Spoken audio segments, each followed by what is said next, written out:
Thanks for tuning in and welcome to the pool party. I hope you can swim because we're definitely diving into the deep end with a huge splash of truth, facts, evidence, information, and proof. SWYM. Information and proof.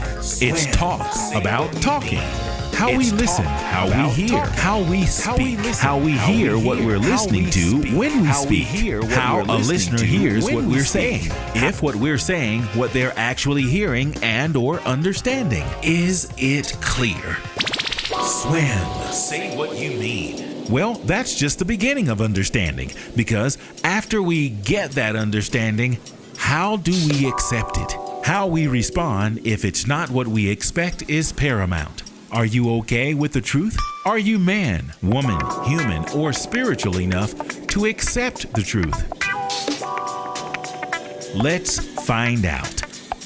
Welcome to the Swimming Pool with your host, Travis Bridges. Travis Bridges. And that would be yours truly in 3, 2, 1. Good evening, everybody, and welcome to the Swimming Pool. I am your host, Travis Bridges, and this is SWYM. It is the acronym for Say What You Mean. How often are you doing that? Are you saying what you feel? Are you only saying what you believe? Are you doing it quick, that quick thing, saying what you just think? Those things are cool if they work. But when they don't work out for you and you need to have what we call conflict resolution, you might need yourself a little help. Let's see what we got here. I have some technical stuff going on because the technical crew is hollering. Oh, yeah. All right.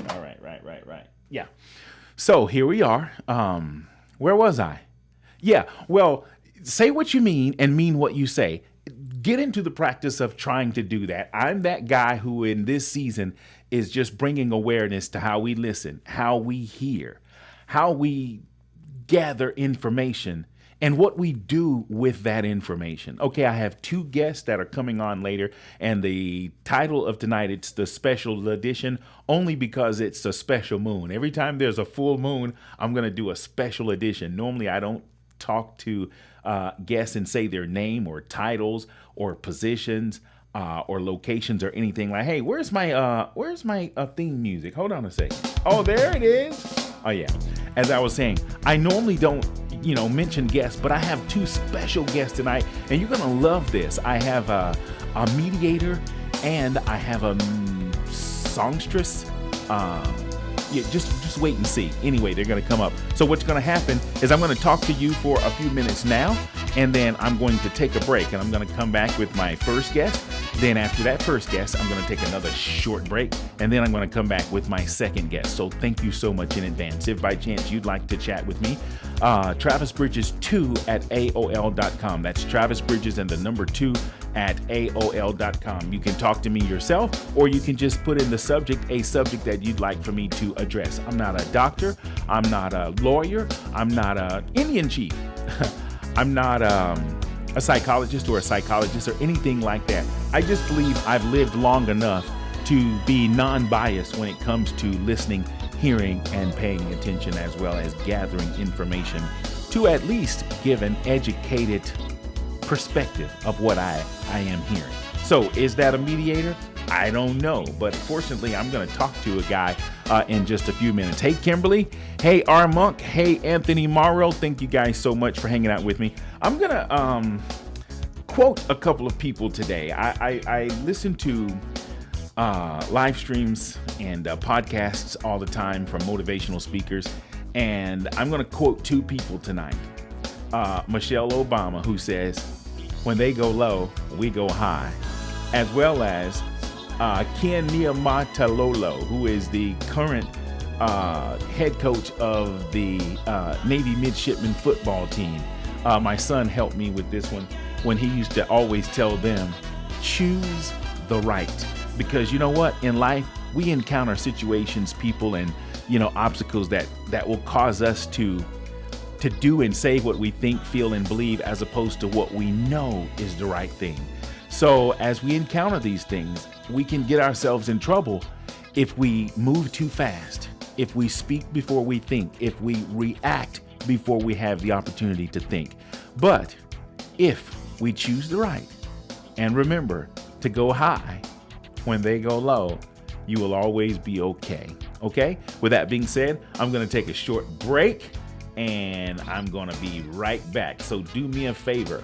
Hold the spot you got. I will be right back. With Travis Bridges is a talk segment about talking. Talk about talking? Yes. Talk about talking. It's designed to bring awareness to how we listen, how we hear, and what we do with the information we receive during communication. The mind is automatically programmed to protect the body and soul. It displays that through each and every encounter we experience. If any part of the body is threatened, the mind will automatically issue the flight command. The flight command to retreat to safety.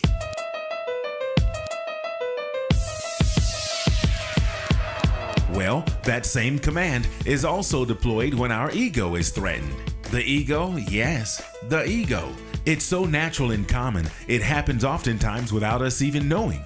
Engaging in conversation and staying focused on what is present is considered mental fitness.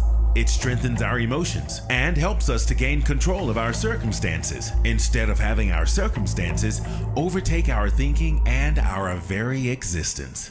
It's a difficult task to achieve because our feelings, beliefs, and desires are so strong that it causes us to totally disregard even the most common or basic reasoning. This live stream is only here to bring awareness to that subconscious process. Nothing or no one is actually wrong.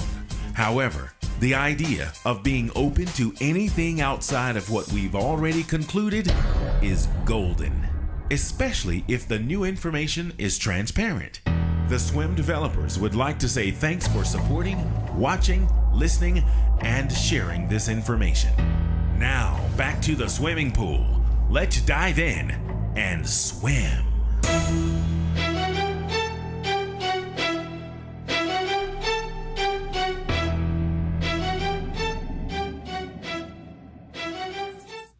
Good evening, everyone, and welcome to the swimming pool. I am your host, Travis Bridges, and tonight we are calling it a special edition. SWYM, S-W-Y-M. That is the acronym for Say What You Mean. It's important that we say what we mean. Tonight, I'm going to get right on into it.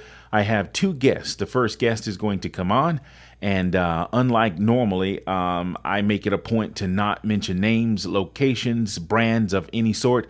I'm calling this the special edition because we are going to know something about our first guest and our second guest, including their names, who they are, what they do, and why they do it. So, by chance, if you'd like to talk with me, have a subject that you'd like for me to discuss, I'd love to discuss it with you. You can reach me at TravisBridges2 at AOL.com. That's Travis Bridges and the number 2 at AOL.com. Without further ado, I'm going to get my first caller on the phone, and we are going to rock and roll. Get right on into it. Want to thank you for joining me. Let me tell you a little bit about my live stream. My live stream is entitled SWYM. It's the acronym for Say What You Mean. I call this the swimming pool. It's where we dive deep. We get information. We listen. We hear. We pay attention to what we listen to. And we introduce different information with hopes that there will be a clear understanding at the end of either the broadcast or in your business. It would be, I'm not even going to give the title because then I'll be spoiling what it is. But pretty much what it involves is listening, hearing, paying attention, and being okay with what we discover in that interaction. So why don't you do me a favor and introduce yourself and tell my audience who you are. Before you do this, just know that this is a special edition. Normally, we don't mention names, locations, brands, of any kind. But again, this is the special edition. So if you'll be so kind to tell me and my guest who you are. Of course, I already know, but tell my guest, who are you and what you do? Oh, okay. Hi. Okay, I didn't know it was going to be like this, but okay, let's do it. Okay, yeah. Roll with it. Zamor. My name is Stanley Zamora, Zamor, and I'm a Florida Supreme Court certified mediator. I'm certified in family cases, county-level cases, and circuit civil cases. I do a variety of mediations and conflict resolution negotiations, from high-conflict family cases, meaning divorces or paternity, to high-conflict and complex business matters, such as home association cases, matters from $5 to $50 million, as well as I'm a qualified arbitrator. I arbitrate cases throughout the various 20 jurisdictions in Florida, and actually across the nation, because I do arbitrations for the AAA as well as FINRA. So almost what it seems like 7 to 8 days a week, I'm involved in some level of conflict, or more importantly, some level of creatively resolving conflict for people and for companies. Well, that's what piqued my interest whenever we spoke the other day, and we started getting into the conversation. I said, "Hey, let's hold this for my live stream." The key word you said was conflict resolution, and normally, if you're mediating, particularly within the courts, you either have to be a lawyer and or a judge, but you're neither of those. Can you explain how that works, that you are a mediator on such high level without those credentials?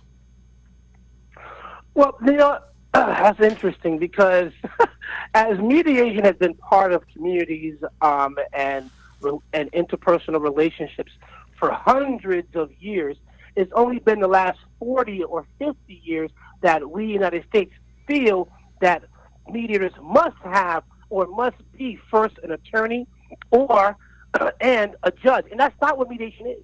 And I'm just going to say it. People have it confused and wrong. It is beneficial. It is helpful. Any type of knowledge base you bring into a conflict and the resolution of a conflict is always great, but it's not a prerequisite. And that's the problem. I'm going to say that. That is the problem, because people think unless you are an attorney, you cannot help with conflict. Unless you are a former judge, you can help with helping people resolve a conflict. And guess what? They are wrong. Now, me coming into this profession came into it not so the unconventional way, because actually I was on my way to law school when I was working for the Attorney General's office, Bob Butterworth, in the mid-'90s. I always wanted to be a lawyer, because I've always was that person who was just always around drama, always around conflict, interpersonal, gang violence, just things that were around me. Not like I lived in a gang-ridden area, but in traveling or going to school, from school, to events, to extracurricular activities, from judo, boxing, whatever I was doing, music classes. There was always that element around certain areas of Queens, New York, where I lived. So I traveled through all these different areas, and this always seemed to be that person that was there in the middle of it. And I always wanted to help individuals. So, of course, be it that I talk a lot, as I used to be told. And Don't feel bad. You're not alone. And they always said I was naturally going to be an attorney. You have to be a lawyer. And the idea always fascinated me. I love the law. I love assisting people. I like helping people that really can't help themselves figure things out. And then as I was, going to law school, my undergrad was pre-law. So a high level of what I was doing was legal based. So I wasn't like a accounting major jumping into a law. I actually was pre-law, and my classes were all in basically the law school as well in the undergraduate school at Nova Southeastern University. But something happened. Someone invited me to this master's PhD conflict resolution discussion about the alternatives to litigation. It was something about the paradigms of conflict versus that done traditionally. So I'm like, let me go to this wine and cheese. I love wine and cheese. And next thing you know, they started talking about the continuum of ADR, the continuum of alternative dispute resolution. So imagine on the left, your left hand is negotiations, pure conflict between two people that are not getting along. And on the rainbow opposite side is a big arch, and on the other side of your hand is litigation, is juries, is the judge. In between that, there are about 12 different processes. Mediation happens to be one of them. And when that got introduced to me, at that wine and cheese, my mind exploded. And I'm like, you mean I can help people and don't have to pick a side? I don't have to pick a side to help people. I don't have to be a sword or a shield. I can be what I term a bridge and or a brick to finding a solution to conflict. I'm in. So anything to do with law school, I withdrew and jumped in head first in conflict analysis and resolution, which was the program, Master's and PhD. I'm actually ABD, a PhD ABD, meaning all but dissertation. I did not do that part of it. But all the course research work, all the writing, I've done all of it. But while I was doing that, how do you make money? Well, so I continued on the path on working for law firms. Mm-hmm. So I was working in law firms, not just doing paralegal work and making folders.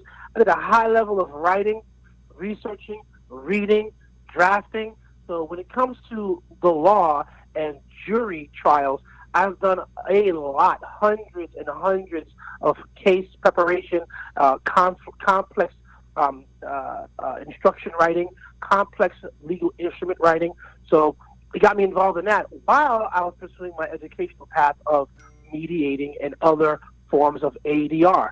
So at one point or another, the law firm I was working for, which was one of the largest law firms in the state, said, Stanley, you're one of the highest paid professionals, that's not a lawyer, in this 7-office firm.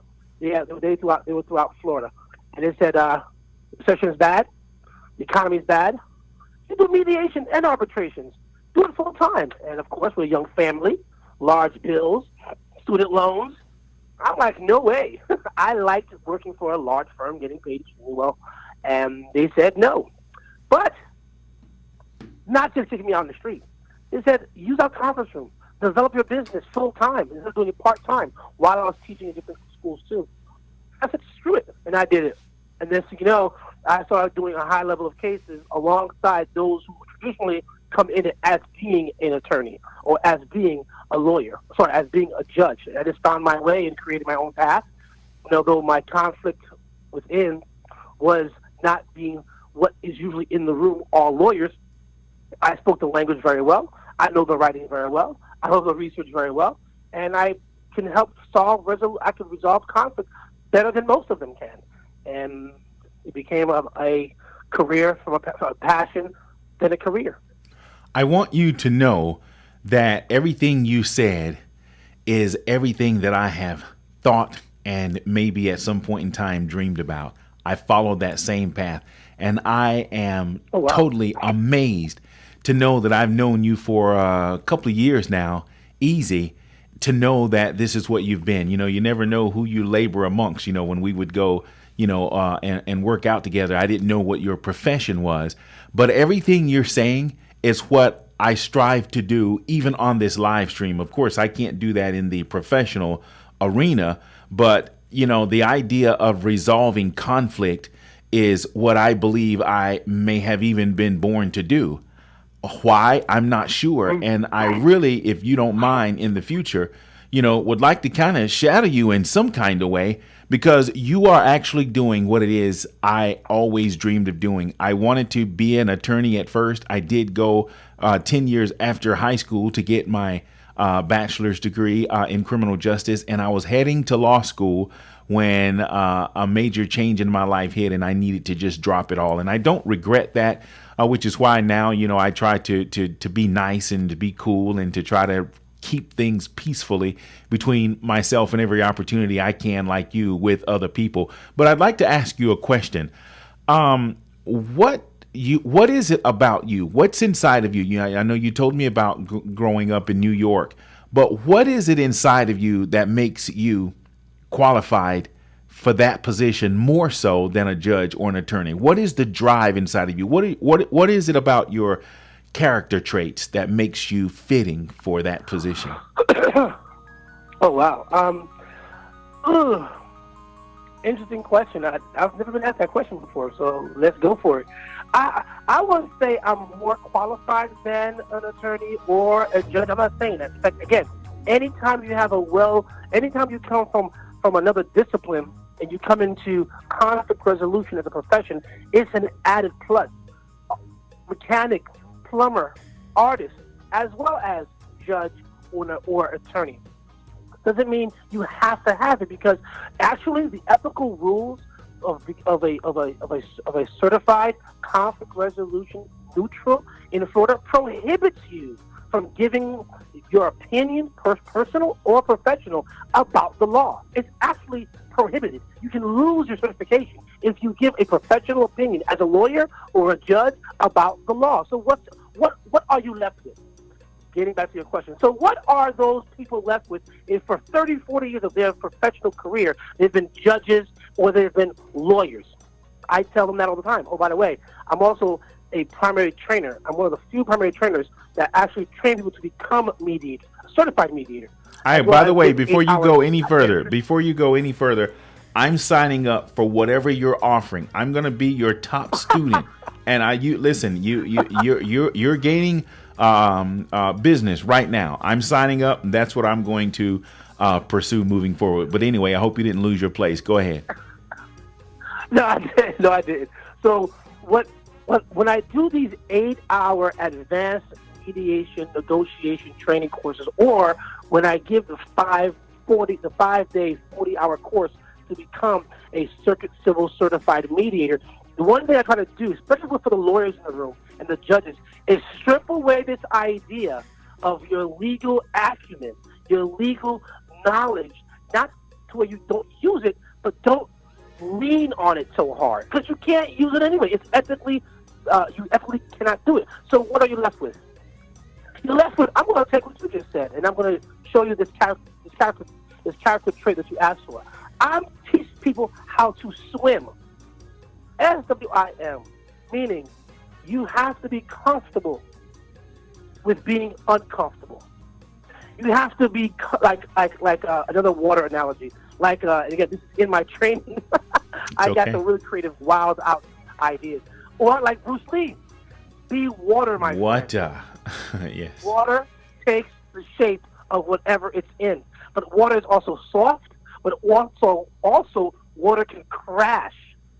Be water, be fluid, be able to come in and out of spaces that are being uncomfortable to be able to really understand empathy. The problem with being an attorney and a judge for 20, 30 years, they're taught to be adversarial. It's an oxymoron. How are you going to tell someone for 20, 30 plus years of being an adversarial tone profession, now I want you to be collaborative? They can't do it. It's difficult.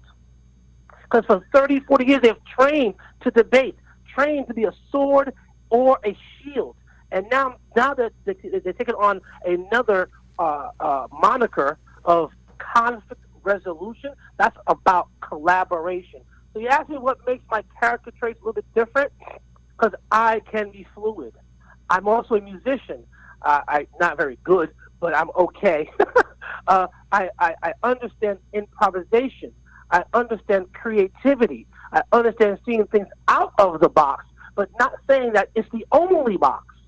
So therefore, when I train people, I hopefully train them in accepting that opportunity, accepting what it is for not yourself, not your ego, but for those in the room. So one of the character traits that I think I have is empathizing greatly, and not sympathizing, not feeling bad for them, but empathizing, trying to understand and taking that empathy and showing value to the other side. So yes, what they say, they believe is 100% true. Okay, cool. Whether I believe it or not is not important. It's whether I can show value in that to the other side and find some degree of satisfaction for them to resolve the case for today, should they choose to do so. Because one of the pillars of mediation that most people who are only to been trained in adversarial proceedings, like judges or like lawyers, is people are supposed to practice and have self-determination. People are also supposed to have empowerment, and people are also supposed to have the ability to be consensual and the ability to say no. Adversarial-focused individuals can't not understand that so easily. They think win, they think loss. They don't think about degrees of satisfaction. I have a question for you real quick. Real quick question. Sure. I say this. Is there an answer to every question? Is there a resolution to every problem? Yes or no? Yes. Wow. Hold on. And that's the hard part. Hold on. I've got it. Hold on a second.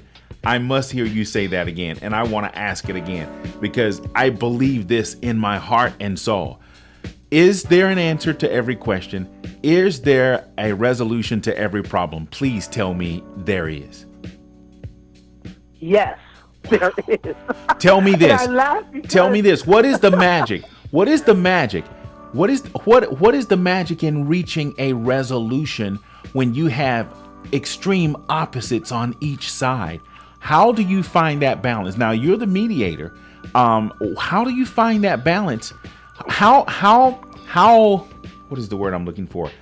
How important is the truth as it relates to the law in resolving conflict? The truth. How important is the truth as it relates to the law in resolving conflict? Do you understand that question? Yeah, I do, and it's a very complex question because when you mediate. Wait, what kind of question? It's a very what? What kind of question you said?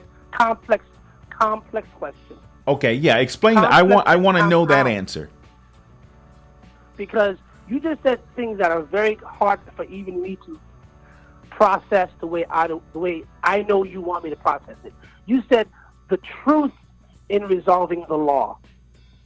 Wait, hold on. Let me make sure. I really want to make sure I have this. Okay, you have the gist of what I'm saying, but here's the specific and direct question. How important is the truth as it relates to the law in resolving conflict? How important is the truth? Because the law and the truth are different, yes or no? That's why I said it's a complex compound. Okay, I'm going to let you respond now. Complex compound, which has a complex compound response. That's two. You just don't know the same thing like someone says, "Oh, I'm neutral and impartial." You're gonna have to have a mind shift in the verbiage that you use. You're gonna have to have a mind shift in the approach in which you take. That question is an amazingly complex question. And my quick answer for you, because of how you phrased it, was yes. Is there a resolution to every conflict? The answer straight up is yes. And people laugh at me. But after 8 hours with me in training or 5 days, they say, damn it, you're right. Because what is resolution? What does that mean? The word resolution to a neutral practitioner, a mediator, an arbitrator, a conflict resolution focused person is not the same word or meaning as it is to a lawyer or to a layperson. The word, so when you say, is there a resolution to every conflict, the answer is yes. The type of resolution is what you need to be more definitive of. Meaning, when I tell people in my opening statement, when I have 5 lawyers on one side plus their parties, 3 lawyers on the other side, I don't care how many people, I tell them in what's called an orientation session, the process of mediation, my role, their roles of their attorneys, what the process is, and hopefully what the expectations they may have. One of the things I say is, we're going to find a resolution to your matter today. And I pause, wait and smile, and wait for the lawyers to roll their eyes, saying, under their breath, this guy's crazy or impossible. I break for 3 seconds, smile, and say, the type of resolution will depend on the parties and what they want. Here are the types of resolution. I speak fast. I use my hands when I talk. I'm from New York. I do not waste time. Mediation is great, but it is not the only way to resolve conflict. We can have what's called an impasse, a no agreement. That's an actual form of resolution. But even if it's an impasse, it can be what I call a constructive impasse, meaning it may have resulted in the answer no, but that no may have been broad enough to now invite future conversation. You will learn something about your case. You will learn something about the other side's case. You will share the perspective. And maybe because of the things at hand, maybe because of the type of case, you can't find a solution to a written settlement agreement today, but you can set one up before you get to trial. And if anyone knows about trial work, 95% of the cases do not go to trial. So there is going to be a resolution. maybe not that day, but you as a practitioner can set them up for a successful resolution later on. Sorry, not a successful written agreement. You have an adjournment, meaning oftentimes Hold on a people come second. in there. Hold on. Did you say 95% don't make it to trial? Yes, 95 to 98%. How accurate is of that? The cases filed do not. That's very accurate. As any trial lawyer, as any judge. In fact, there's a whole seminar I gave. There's a whole seminar I've been a part of that was called the Vanishing Jury Trial, because there's not many jury trials anymore. Lawyers are not going to court like that anymore. They just are not. There's over 500,000 or 700,000 cases in the state of Florida. Quick question. 500,000 to 700,000. Quick question. What is that? Can you tell me? We're almost out of time, and I definitely want to have you back. And I always ask my first guests if they're as good as you, and they usually are. Will you promise to come back at another time? And you have to admit this and agree to it on the air in front of my audience. So if you don't come back, I can say he wasn't truthful, and then I'll have the proof. So will you come back? Oh, absolutely. Okay. Now, with that, I have a question for you. Tell me this before we go. What is the primary reason that cases settle, particularly when they are at extreme opposite ends? What brings 95% of those people to a place of settlement? Fatigue, tired, ran out of money, pressure. When you study conflict resolution on a master's PhD level, it really feels like the Matrix, where you think my kids think I'm addicted to conflict, because I used to watch all the reality shows and Housewives this and Basketball Wives that, and Daddy, you're too smart. Why are you watching all that nonsense, that scripted stuff? I'm like, you know what? It may be scripted, but still, you're dealing with personalities. And when you understand conflict as a system, you see it like the Matrix. It opens itself up. You can see it and watch it. So in that goes this idea of 95%. They get resolved in a number of different ways. They get dismissed for lack of prosecution. One of the parties just gives in because they just cannot bear it anymore, while a judge or advocates for their client, that's their job. Their job is to be a sword or a shield. Now, you always use those phraseologies. That's what that's how I see the system, sword and shield. That's their job. But that's not the job of Madam Whatever or Mr. Whatever. They're plumbers, they're blue-collar workers, or other types of white-collar workers. It's not their job to fight all day. It's not their job to go back and forth in motion practice. It's not their job. So therefore, they get tired. They get fatigued. So depending if they're defending or prosecuting or bringing an action against someone, they get tired. So oftentimes, they just let it go. They resolve it that way. Or they realize, you know what, as a business decision, we've already spent $200,000 to go to trial. Will be another $85,000. We can resolve it now. Mediation didn't work 5 months ago. But guess what? Guess what was revealed as we were getting prepared for trial? There are things we can resolve. There are things that we can get done. So let's get it done, because you don't have the capacity, client, whatever, to bear a trial. You don't have the capacity, financial or emotional, to go through a 1 week, 2 week trial. It's too costly. So they get it resolved that way. Usually it's just because the parties can't go any further. Awesome. Right? I appreciate that. That's a simple. Listen, before you go, you have an event coming up real soon. I want you to talk about that before you go, but I need you to know something right now. I said that I'm going to sign up for whatever you have. If you don't mind me following you around, I'll wash your car, I'll pump your gas, I might even cut your grass. Listen, but I'm going to be that guy, because you're actually doing, and I hear all of the greats, all of the podcasts that I listen to, the motivational speakers, they always say, find someone that's doing what it is that you want to do and find a way to hang out with them. Well, I've seen you enough, and I've been distant enough, because I give people their space and I appreciate mine. But I'm going to be in your face, man, because I respect what you're doing. I mean, and I didn't want to tell you this before you came on my live stream. You are actually doing what I'm trying to do on my live stream, in terms of just listening to people and talking and just having a non-biased response to what it is I'm hearing and what I'm listening to help resolve conflict. I strongly believe, as you said, there's an answer to every question. There's a resolution to every problem. So I kind of want to learn some of the stuff you have in your head. And if you don't mind somebody, shining your shoes and, picking up behind you just to follow you, I'm going to be that guy. So with that being said, you have an event coming up, and I want you to just go ahead and take this opportunity, because this is a special edition. There won't be many live streams of mine like this, but go ahead and put your information out there for anybody else. But just know I'm first in line. Anybody else that may want to follow you or shadow you or be a part of what you're doing, I'm going to be the first. So go ahead and tell me about your event and how we can keep up with you. Well, I get invited to a lot of different conferences to speak on matters like anti-bullying, which I've done for years, or even bias in law enforcement officers and how they could do their job with an awareness of their biases, which we all have, by the way. So this Thursday, I'm going to be speaking for the South. I'm going to be on a panel with other mediators on at Tropical Acres, which is in Davie, Florida, on Griffin Road in 95. And it's going to be looking at Zoom and how conflict resolution and mediation has changed using Zoom. I don't think it's changed.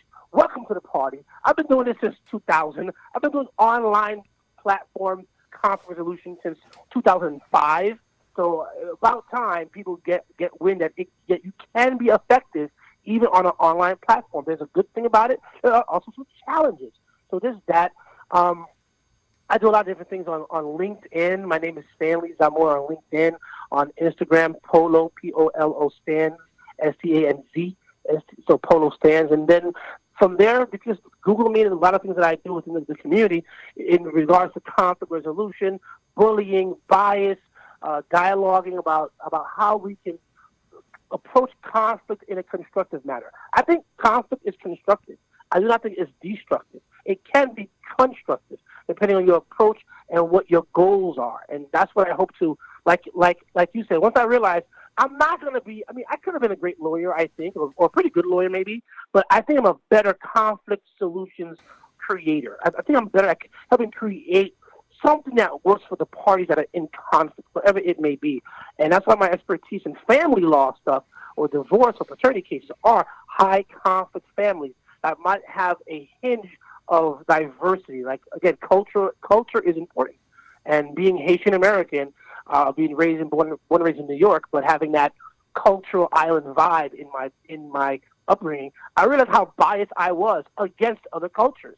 And that's only through personal work that I did. So that's it for now, I guess. You can look it up. Effective Mediation Consultants is one of the websites, or ADR Training Collaborative is the one that trains you to become a mediator.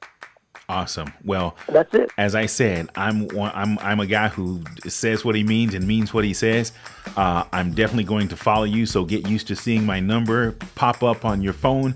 As a matter of fact, I'm going to go ahead and let you go, but I'm going to call you back as soon as I hang up. I'm going to close out with my audience, and then I'll call you in just a few. Okay, man. Thank you so much for taking this time with me. And it was very informative. I got a lot out of it. I hope my audience got something out of it. Thank you, Stan, so much. I really appreciate it. All right. Have a good evening, man. I'll talk to you in a little bit, okay? All right. Bye-bye. 10-4. There you have it. That is my first guest for the evening, Mr. Stan Zamora. Do me a favor. Hold the spot you got. I'll be right back with my second guest. Don't move.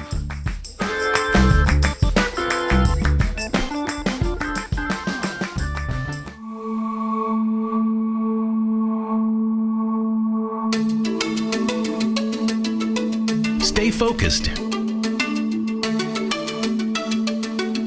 Not everyone will like you, support you, or wish you well. But there are so many more that will love and appreciate you as you continue to move forward. In fact, many people don't even have eyes to see you or ears to hear you. They're not even on the same frequency. So, don't always think they're hating on you.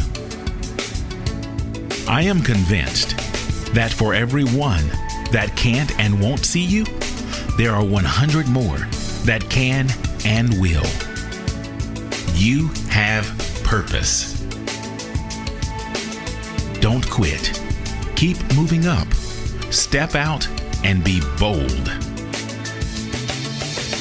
Your day is soon to come, and your testimony will be motivation for others.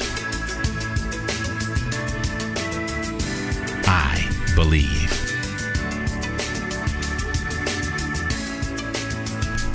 Stay focused.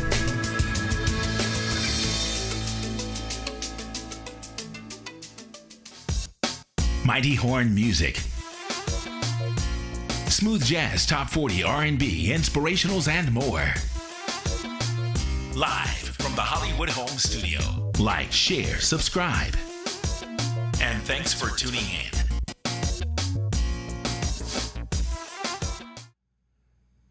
Thank you so much for hanging in with me. I really appreciate it. As promised, I am going to the phone lines now to get my guest, and this is definitely a special edition.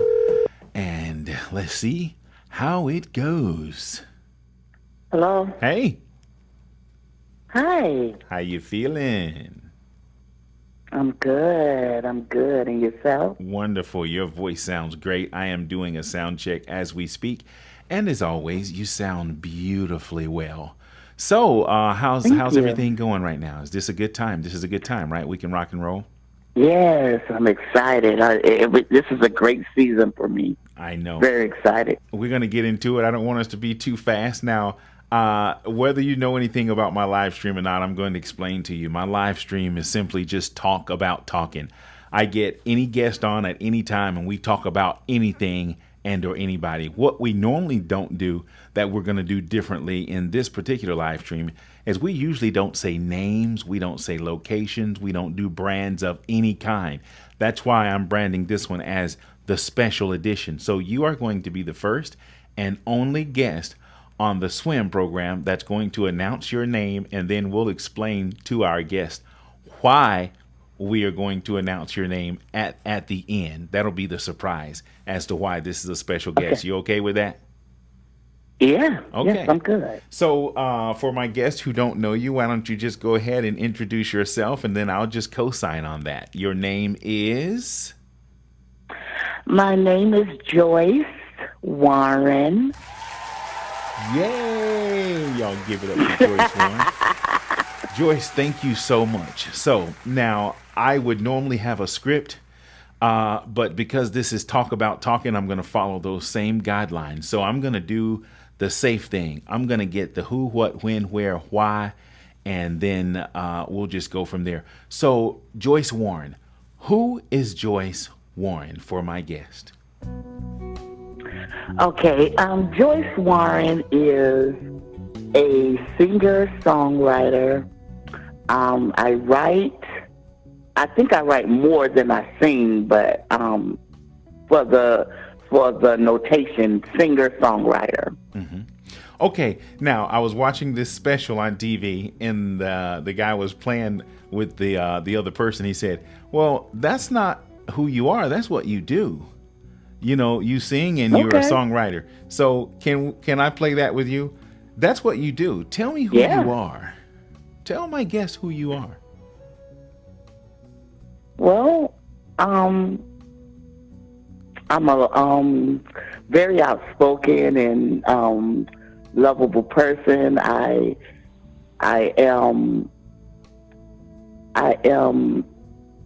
music, if you will. I mean, I don't even know what to say at this point. I know why. It's a trick question. Everyone gets jammed up by that unless they know. So what you just did was you just described your characteristics, and that's fine too. So you told me what you did, and then you told me about your character, what you're about. But what I want to know is, who is Joyce Warren? If you give up, I'll tell you who you are. If you want me to tell you who you are, I'll tell you. But I give up. I give up. Joyce Warren is Joyce Warren. Yeah. Okay. So now, amen. Why don't you now tell me what you do and why you do it?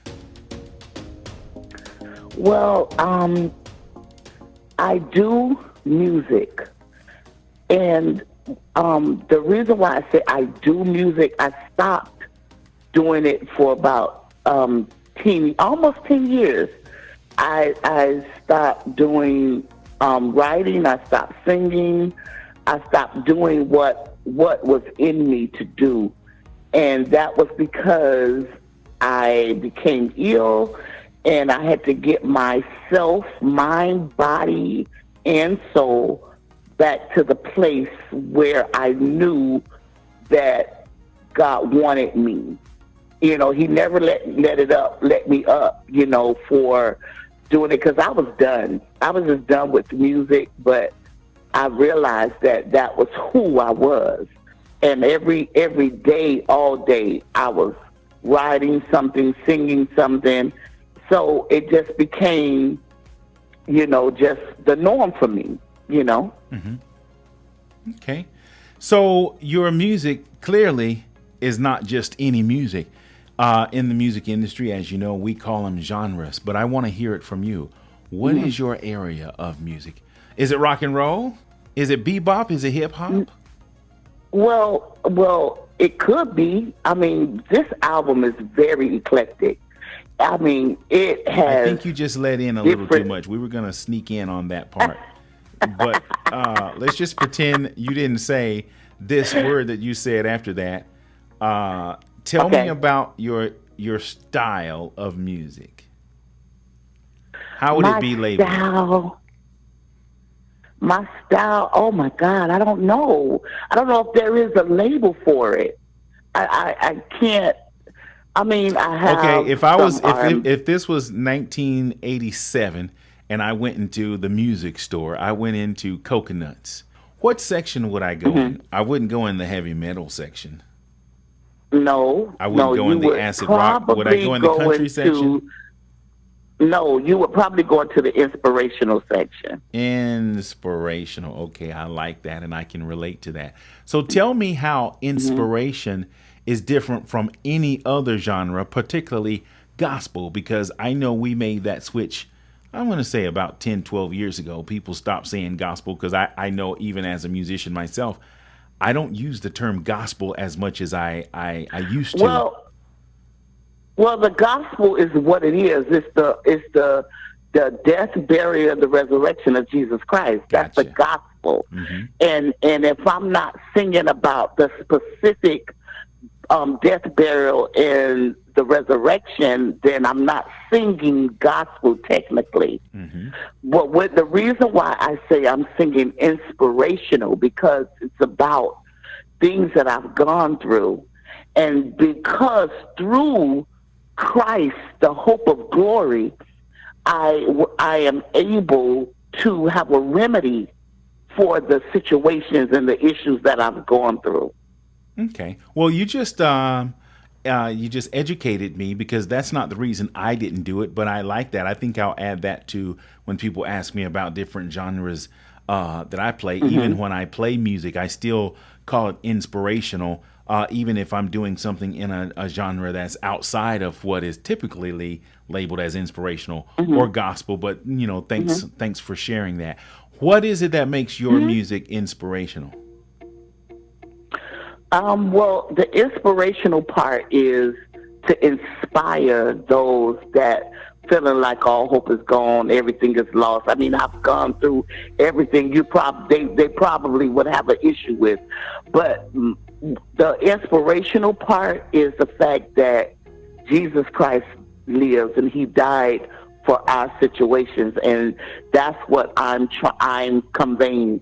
You know, that, you know, it's I'm not going to tell you that you ain't going to go through it, that you're not going to face these issues, but I am going to say, if you trust and put your everything in the one who created us, things will get better. It will pan out the way God wants it to, if we allow Him to. And your music comes from that place? Yes, all day. all day, every situation. It's my album. It's not a churchy album. It's very, very we haven't real. started talking about. We haven't started talking about the album. Okay. Yet. You're almost. Okay. So we're gonna pretend again. We're not talking about an album. Let's just kind of scratch that for Okay. a moment. Your music. Let's Okay. relate to music because we're gonna The sing music. Yeah. The music basically leads you to the one who created us, basically, and it's encouraging us to live another day, want to become better at loving us, because we all just totally disrespect ourselves. Forget how other people disrespect and see us. We do it to ourselves first. So we don't take care of ourselves properly. We don't love ourselves properly. And so what God is saying is, I gave you this temple, and I want you to love it first.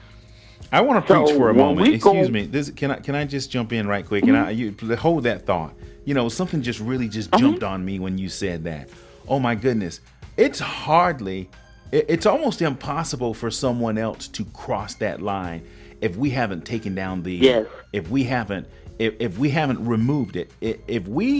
Oh my goodness, this is amazing. Just give me a second. I don't mean to steal any thunder from what you're saying, but I just got okay. something out of that. You just said something. There's something, that I learned in Sunday school that talks about, the strong man. If you can bind the strong man, then you can overtake the house. And, when God talked about a hedge of protection around Job, and I get that. Mm-hmm. But I think when we let ourselves down, we remove the protection. And we allow, when we open the door, when we don't keep ourselves guarded, we don't keep our eyes and ears, our mind, our heart, and our souls guarded. That's when other people can easily get in. And just because someone get in doesn't mean they're going to overturn. But we have to be careful with what we entertain, who we are around, and how we actually, respond and or react to situations. Man, I'm sorry, I just stole that from you. I hope you remember where you were. But that was good. That was a good nugget, and I like that. So thank you. Yeah. Do you remember where you were? About? Because I can go on to the next thing now. I didn't mean to. Yeah. So let's talk about what's coming up for you. I wanted to save this for the end. You do what you do, and you're making this. I guess, can we call it a comeback? LL said, "Don't call it a comeback. I've been here for years." So let's don't call it a comeback. Let's just call it a. Well, I don't want to. Yeah, we don't have to call it a comeback. We're going to call it a breakthrough through it. And now the reason why I say that is because we say a lot of things in cliche, right? Yes, we do. But literally, there is a point in your life that you have to break through the debris. You have to get through all the other stuff that piled itself up way, way, way high, and you're looking at it like, I can't break through that. No, not on your strength, but through the strength of Christ. And I'm sorry that I don't apologize that I keep saying him, because it's a real experience that I had. Mm-hmm. So God had taught me to, first of all, for years you've allowed yourself to be, you've allowed yourself to be, if you will, like beaten up on, taking advantage of, or whatever. However you want to call it, you've allowed yourself to not be taken care of. And so that's why I say we have to first learn to take care of ourselves. We have to learn first to not allow things to damage our spiritual body, our physical body, once we've gotten to the place where we figured all of that out, then we can start kicking some of those bricks and walls down, kicking them down and having a breakthrough, crashing through it through the strength of Christ Jesus. And once you've crashed through it, you still there's still going to be a lot of stones and boulders and all that other kind of stuff that's going to be trying to that is going to be falling from everywhere, trying to kill what God has created in you. But only the strong will survive. I mean, that's just what it is. It's the survival of the fittest. It's only the strong shall survive. And the only way you get your strength is through prayer and supplication through Christ Jesus. That. So yeah, let's talk about, what you have coming. You kind of let the cat out the bag a little bit when you talked about your project that's coming out. So you've worked on a few projects in the past, but for some reason I believe this one is going to be the one. I'm feeling that. Is this really going to be, the meal you have planned? You've put a few, I guess all of them were fulfilling, but for lack of a better word, maybe they were just like meals and snacks. This might be the feast. I'm feeling that. This is going to be equivalent to the royal yes. dinner. You know what? We in the studio we did about 30 songs. And I mean, if you leave it up to me, I would have put all 30 on the album, because I loved every last one of them. Every last song was had something to do with my life and what I've gone through and how God saw me through it. But I had to choose, 13 songs out of, I think it was about 30, if I'm not mistaken. It was about 30. And we had to go through those songs one by one and figure out what, because it was like a book, if you will. Each chapter, each song is a chapter, and we wanted it to make sense. You know what I'm saying? So every song had something to do with life and how you're going to maintain it, how you're going to move forward, how you're going to, live through it, because we still have to live through, our issues. Mm-hmm. We have to work them out. Mm-hmm. Mm-hmm. So, go ahead. No, go ahead. No, I was just ending it with, so, this is what we were doing, just picking these songs out. I wanted to be very careful and very strategic as to what songs went on the album, because, I'm not playing any games here. I mean, all the play songs, that we were just kicking it. Nah, I wanted something that was real and neat and fat, so that I'm really serious about it touching lives that would never, ever enter the four walls of the sanctuary of the church. I just wanted people to be able to play it whenever they wanted to, not feel like, how people feel like, today's Sunday, then I'll play my church music. Nah, I want it to be everyday life music. Awesome. That's why I said inspirational. It's to inspire. Well, let me say this about you. Mm-hmm. I've heard a lot of artists, mainstream artists, and then even some locals. And of course, we all have different fingerprints, and mm-hmm. we're all unique in our own way. But there's something about your sound that is really unique. And I'm just going to say, for the record, for my listeners and viewers who don't know Joyce Warren, once you hear what she does and how she does it and the inspiration that comes through with it, you will never forget it. She is something special.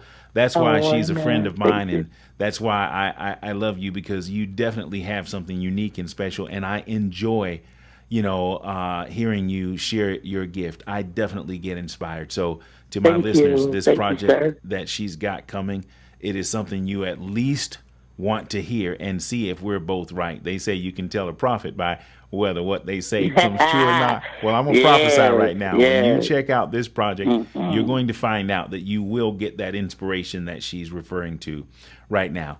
Tell me this, though, in your own words.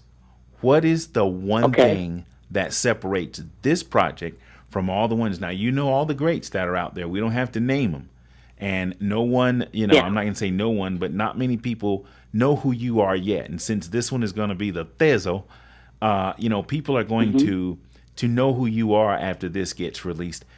Tell me the one thing that sets this different out of, in your own words. Of course, they're your own words. They're coming out of your mouth. But, in your description, what's different about your project of anything you've heard from any other mainstream artist? Well, I'm going to say this. I've listened to a lot of artists, and I love their music. I love their art. I love their sound, what they're doing. I can only say this about my music. It's not empty, if you will. It's depth. It has a depth to it that have you thinking like, wow, that's what's up. This is really what I'm going through. It's meat, if you will, and it's to feed the starved, and that's what I'm looking for. And the sound is like, it's other people I've heard, their sound is awesome. It's bomb, I think the difference with me is that I'm not trying to just satisfy the ear. I'm trying to convey the spirit of that person, and to give it to knock on its door through the Holy Spirit, the attention, saying, hey, let's do something different here. Let's do it this way, because I've gone through this one with you. I've done it too. So let's just try this way, and it's always, like I said, always a remedy to each diversity that we go through. Okay. Well, for my guests and listeners, this is the special edition of the Swimming Pool. It's not like my normal live stream that I do on Wednesday night. This is something different and special. I am doing this especially for my friend who has a new project who's coming out. Her voice is unique. Her style, her energy is totally different and new. And you're going to get the opportunity to experience that. And that's what we're going to talk about right now. You have the project that's going to be released, and you also have an event that's going to accompany the project. Why don't you talk about that? Yes, well, I have an event. It's called the Joyce Warren Experience. The name of the album is called Do I Believe? And it's going to, it's an album release concert that's going to be at Jesus People Ministries Church in Miami, Florida, October the 14th, 2022. And we're just going to, bang it out. We're just going to have a good time. We're going to be talking about different things, our life, and what we can do to make it better, and we're just going to give each other love and honor and respect, because we're missing a lot of that as well. So will the project be out before the Joyce Warren Experience event, or is that going to be the official release? Well, the release, the official release is October 14th, but we're going to open it up where people can come. People can scan it and just get it right then and there. But they will be the first to hear every song that's going to be, opened up, that's going to be presented to everybody on that night.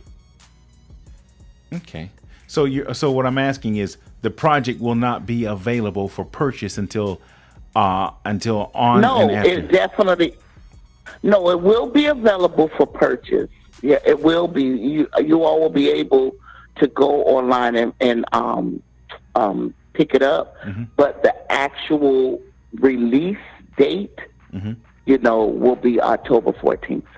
Okay, and that's at JPMCI Miami. I think that is the address is going to be on the screen right there. If I remember correctly, it's 4055 Northwest 183rd Street. No. How could I forget that? Yes. I've put that. I've said that 1,000 times. And that's, of course, Dr. my Gloria home and Pastor Rochelle. Yeah, Yes. Yep. So, tell me, what can they expect for, the live? You're saying you're gonna you're gonna perform, or minister. You're going to share all of the songs on the project on this evening. Well, from right now, I want to try. I don't think we're going to do all 13, but we're going to do at least 10.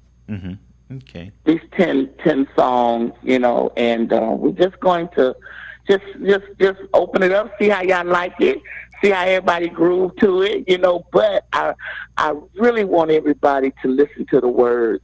The words are key. The melody is great. It's all good to bop, and nod your head to the music. But if you bop your head and at the end there's nothing, this emptiness, then what was the purpose of that's time wasted. So in this particular project, I not only want you guys to listen to the groove, bop your head and have a good time, but I want you to listen to the words. Let the words edify you. Let it minister to the heart, to the spirit of the man. All right. Well, I heard you say something. You're going to see how they like it, see how they groove to it. I couldn't do nothing but smile because I already know what that means coming from you. You said you're not going to be playing no games. You're going to go ahead and turn yourself loose and let it happen. I'm so excited about that. And as I told you, unless I have a paid gig with a full deposit, I wouldn't miss it, for the world. I'm looking forward to that. Oh, wow. That's October 14th 14th at Jesus People Ministries International in Miami.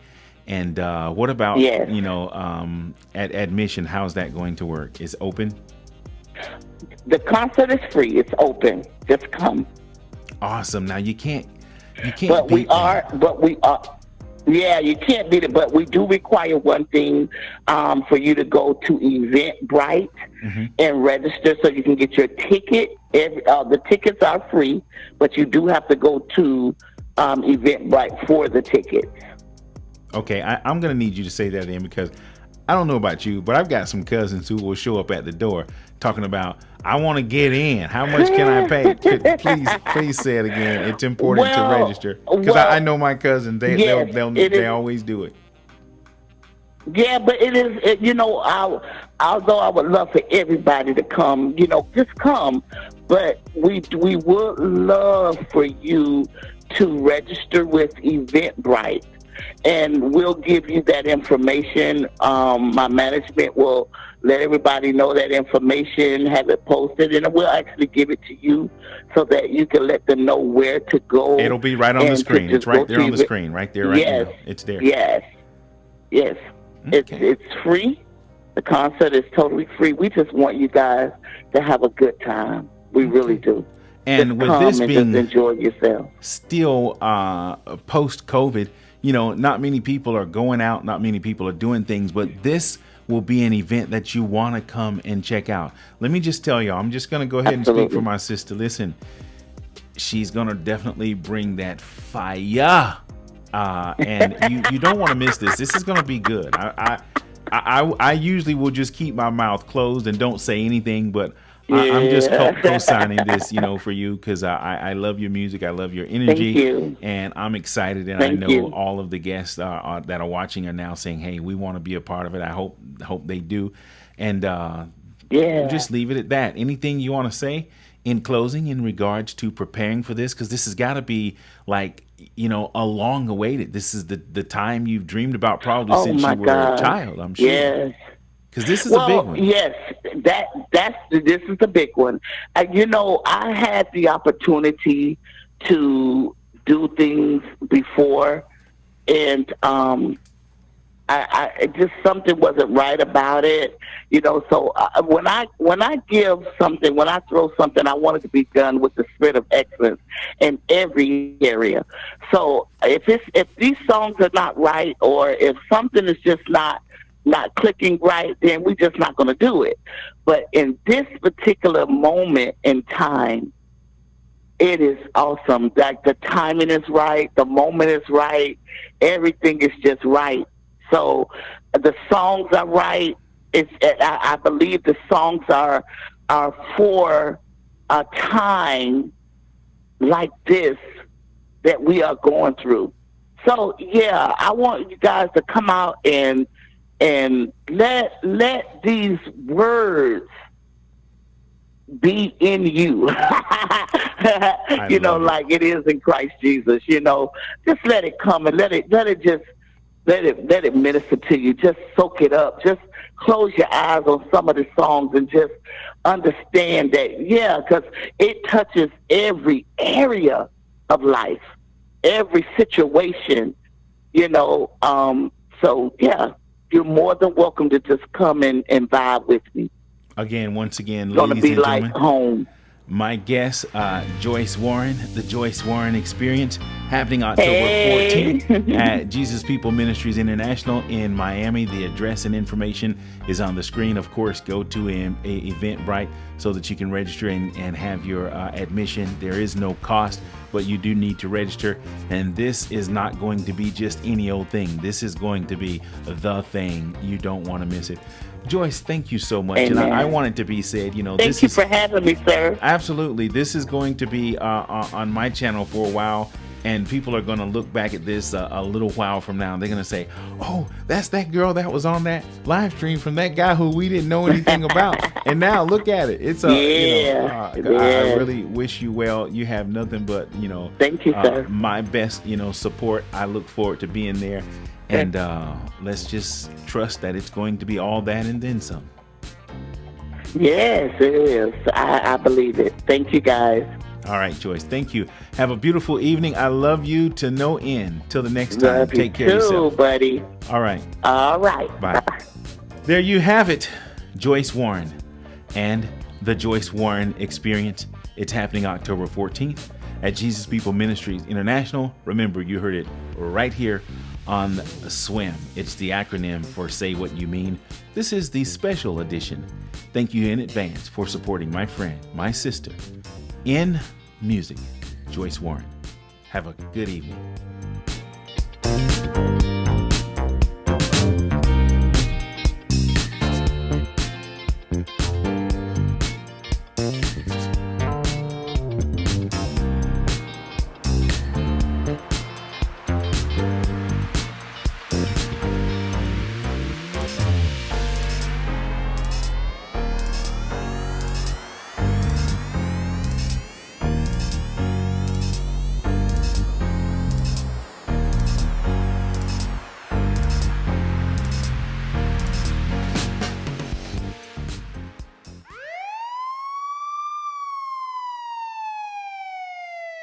You can run, but you can't hide.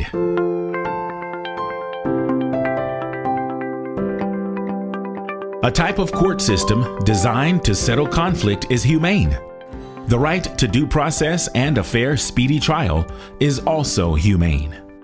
Direct questioning and cross-examination is legal intelligence at work. Having witnesses in the order of a judge, jury, spectators, and documentation for reference is order and intelligence at work. Lawyers study psychology, and psychologists study universal principles or law to 99.999% flaw-proof, solid evidence in reaching a legitimate and/or logical conclusion based on a reasonable expectation of emotionally stable individuals. Even the opportunity to appeal and a retrial is humane.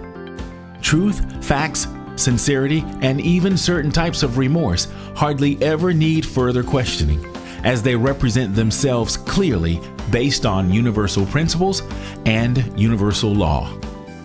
The natural ability and desire to avoid pain, discomfort, and harm is without question why most individuals are initially dishonest when confronted with conflict. The almost natural reaction or response to use diversion is a defense mechanism that can help save one from that harm and be the culprit of having oneself totally consumed by that same harm. Extreme diversity is necessary within humanity. It sets the tone for balance or justice and even gives logic its primary reason for existence. Intelligence and communication always guarantee order when logic and universal principles are primary factors or common goals within humanity. Dominant personality traits and the inner desire to manipulate universal principles gives the God-devil concept the platform to lend itself to the extreme diversity concept. Truth is silent without a lie, and a lie or sound is only birthed when truth is contested. The essentials of a lie are not based on silence. Good and evil is to positive and negative, as prosperity and failure is to a lie and the truth. My point? There is an answer to every question, a solution to every problem, an understanding to all confusion, and a right to every wrong. There's even peace within any storm. The intelligence discovered within the ability, desire, patience, and time to reason based on universal principles and law is the foundation of order, peace, justice, and life itself. You can run, but you can't hide.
SWYM.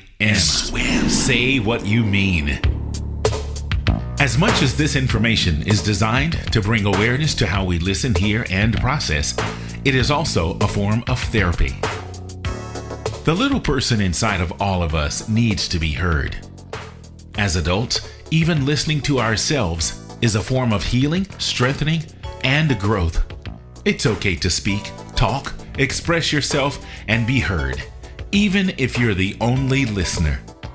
If our testimony does anything at all for anyone else, that makes the continued effort worth the time. Get the words out. You'll feel better, and that's a promise. Thanks for tuning in. We really appreciate it.